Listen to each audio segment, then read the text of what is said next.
안녕하세요, 백다마TV입니다. 오늘은 제가 이 투자 시장을 바라보는 저의 생각을 한번 공유해 볼까 합니다.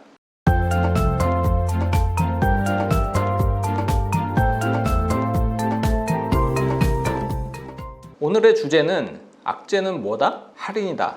이게 무슨 의미인지 한번 이야기를 해볼까 하는데요. 사실 요즘처럼 증시에 이렇게 악재가 정말 겹겹이 쌓여있던 적이 참 오랜만인 것 같습니다.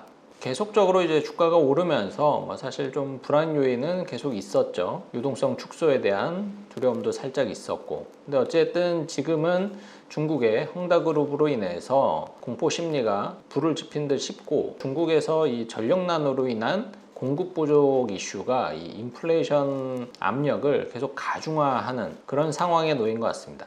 그러면은 이 투자자들 입장에서 공급 부족 이 이슈가 왜 이토록 두려운 일인가? 일단 전력난으로 인해서 지금처럼 공급이 계속적으로 원활하게 되지 않으면은 수요 대비 계속적으로 공급이 부족한 상황이 지속되기 때문에 당연히 어떤 재화든 어떤 서비스든 가격이 오를 수밖에 없습니다. 이 원리는 요즘에 캠핑 좋아하시는 분들은 잘 아실 것 같아요. 이게 정말 뭐 텐트라든지 어떤 난로라든지 사고 싶은 사람은 엄청 많은데, 공장에서 이거를 생산해내는 속도가 워낙 느리다 보니까 계속적으로 공급 대비 수요가 많은 상황에 놓이게 되고, 또 이 상황에 놓이게 되니까 이 또 사재기 하는 사람들이 또 늘어나죠. 왜냐면 사서 바로 되팔면은 이익을 얻을 수 있으니까. 이런 수요까지 겹치면서 계속적으로 가격이 더 인상되는, 실수요자 입장에서는 인플레이션이 계속적으로 가중화가 되는 그러한 상황이 지금 전 세계 어느 시장에서도 정말 동시다발적으로 나타나고 있는 현상이다라고 볼 수가 있습니다. 그럼 이런 이슈가 왜 문제냐? 사실 예상하기 좀 어려웠던 이슈였거든요. 이게 중국이랑 호주가 한판 붙으면서 결론적으로는 중국이 호주한테 이제 너네 석탄 수입 안 해, 이렇게 된 건데, 사실 뚜껑을 열어보니까 중국은 화력 발전을 통한 전기 공급이 굉장히 높은 나라였고, 근데 호주산 석탄의 수입 의존도가 절반 이상이었다고 합니다. 근데 막상 그러한 상황 속에서 일단 중국은 큰 소리를 쳤는데, 결과적으로는 생각지도 못했던 전력난 때문에 정말 공장이 멈추게 되는 이런 말도 안 되는 상황에 놓이게 된 거죠. 근데 이런 상황이 계속되면서 수요는 계속 있는데 공급이 안 되니 가격이 계속 오르게 되고, 근데 가격이 오른다라는 건 뭐죠? 인플레이션이 생긴다라는 거죠. 근데 인플레이션이 생기면은 결국에는 이걸 잡기 위해서 가장 대표적인 정책이라고 할 수 있는 금리 인상 카드를 꺼낼 수밖에 없을 것이다 라는 겁니다.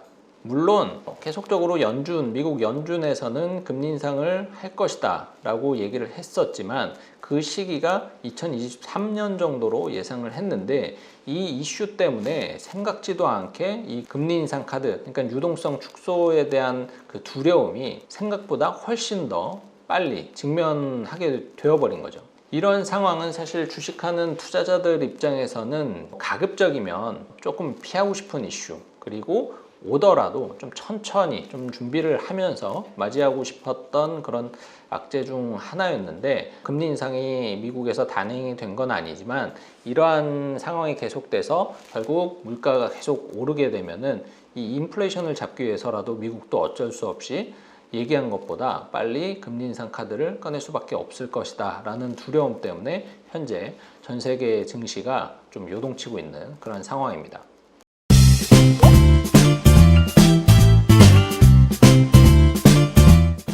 이러한 상황 속에서 보면은 홍콩 증시는 물론 우리나라 그리고 미국의 나스닥 지수도 연중 최저점을 향해서 달려가고 있습니다. 하지만 이렇게 차트만 보면은 아시겠지만 생각보다 그렇게 지수 자체가 큰 폭으로 하락을 한 거는 아니에요. 고점 대비 약 10에서 15% 정도 하락을 한 건데, 지수 자체만 보면은 뭐 이 정도 가지고 뭐 이렇게 크게 공포감이 있을까 싶기도 하지만, 문제는 개별 주식을 좀 들여다보면은 상황이 좀 달라지죠. 개인 투자자들이 좀 많이 투자를 한 종목들이 대표적으로 삼성전자, 그리고 네이버, 카카오 이런 기업들인데, 네이버 같은 경우에 보니까는 고점 대비해서 약 한 20% 정도 하락을 했고, 카카오는 고점 대비 약 35% 정도 하락을 했는데, 거의 뭐 체감상은 거의 반토막이 난 거죠. 17만 원짜리가 11만 원 갔으니까. 그리고 삼성전자도 최고점은 9만 원대였는데 현재 7만 원, 그리고 이제 막 6만 원까지 내려갈 것 같으니까 개인 투자자들 입장에서는 손실률이 최대 거의 한 20-30%에 달하는 그런 상황을 맞이하다 보니 아무래도 좀 공포스러울 수밖에 없지 않나. 그리고 더욱이 만약에 이런 투자를 돈을 빌려서 했다라면은 그 부담감은 훨씬 더 클 수 있는 그런 상황입니다. 하지만 역사적으로 보면 이런 악재는 늘 기회였고, 그리고 할인 시즌이었습니다. 자본주의 사회에서 어떤 국가의 GDP가 꾸준히 상승하고 또 이 물가라는 것이 존재하는 이상 사실 주식은 끊임없이 우상향을 할 수밖에 없는 그런 구조로 만들어져 있어요.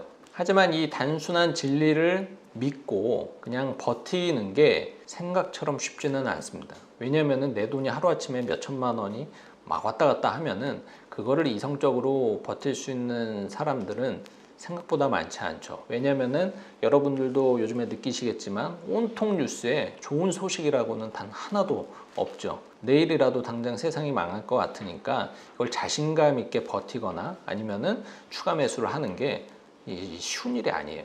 하지만 이번 악재 역시 결국은 박앤세일이었구나 라는 거를 뭐 시간이 지나면은 알게 되지 않을까 싶습니다.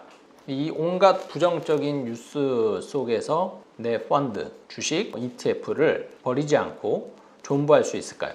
일단은 이슈들에 대한 생각을 조금은 다르게 할 필요가 있을 것 같아요. 헝다 망할 수도 있다고 봅니다. 하지만 이 헝다가 망한다라고 해서 중국이 망하지는 않아요. 전력난 뭐 언젠가는 반드시 해결이 되겠죠. 뭐 석탄이 없으면 땔감을 떼서라도 전력난은 반드시 해결이 될 겁니다. 공급 부족, 이 사태 역시 공급이 늘어나든 혹은 결국 수요가 줄든 결국에는 균형을 찾아갈 거고요. 지금 가장 싫은 이슈 인플레이션, 하지만 적어도 디플레이션보다는 낫습니다. 미국의 부채 한도 이슈, 결국 합의하겠죠. 테이퍼링과 금리 인상, 정말 배부르게 먹어서 살이 쪘으면 다이어트도 해야겠죠. 하지만 그 다이어트 한다라고 해서 죽지는 않습니다.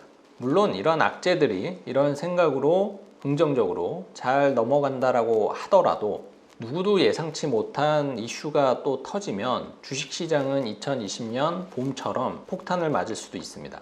그런 의미로 과연 지금 그 누구도 예상하지 못하는 그런 변수는 무엇이 있을지 생각해 보면, 저의 생각은 결국에는 이 금리 인상 변수로 인해서 이 디폴트라는 이슈가 생기는 것이 저는 좀 가장 염려스러운 부분입니다.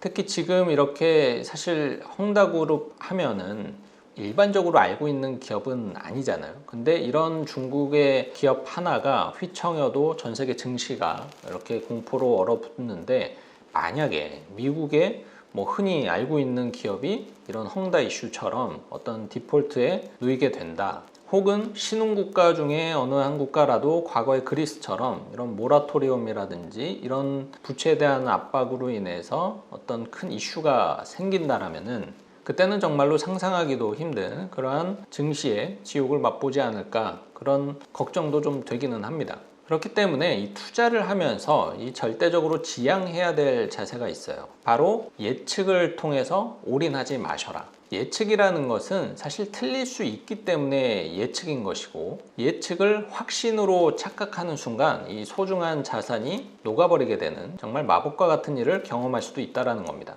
그리고 아무리 악재가 해소가 된다라고 하더라도 또 다른 예상치 못한 악재가 생길 수도 있는 것이고, 그리고 내가 예상한 것보다 해소되는데 시간이 더 오래 걸릴 수도 있습니다. 그렇기 때문에 이렇게 좀 증시가 조정받는다라고 해서 이거를 최저점이다라고 생각을 하고 있는 총알을 다 쏴버리게 되면은 진짜 필요한 순간에 총알을 쏘지 못해서 같이 죽을 수도 있다라는 것을 의미합니다.